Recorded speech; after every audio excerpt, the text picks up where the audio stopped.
Seems like everywhere you look, products are being infused with cannabidiol, better known as CBD.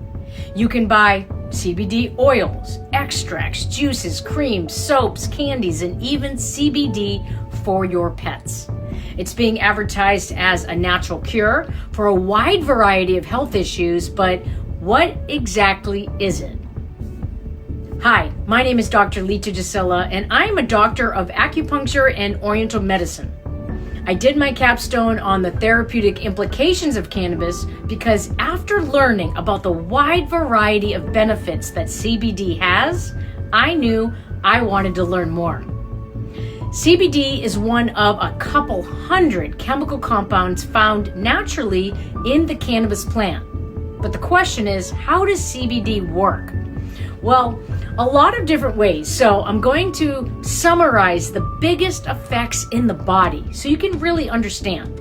Now, to begin with, CBD is non-impairing.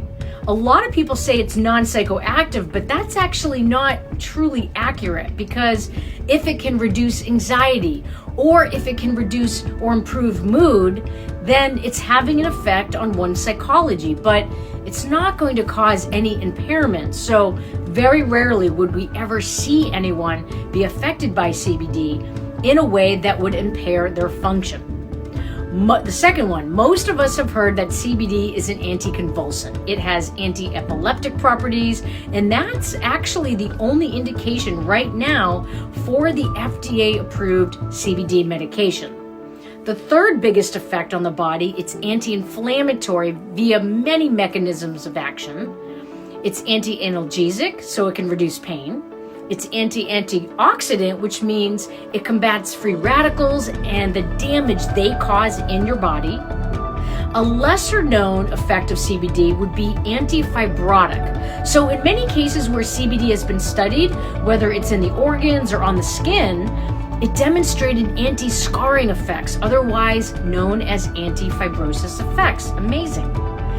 Anxiolytic means it decreases anxiety. Antipsychotic, so this mechanism shows up with a higher dose range of CBD. There's been clinical trials with high doses of CBD head-to-head against an antipsychotic drug for people with psychosis or schizophrenia, and CBD works well in that setting with much fewer side effects than alternative drugs. Procognitive means that people who use CBD experience increased focus and mental sharpness. And then neuroprotective. So this means in the case of a nerve injury.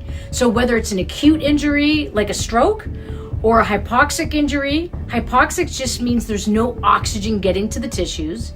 So right now it's being studied with newborn babies that have a decreased oxygen supply while coming through the birth canal.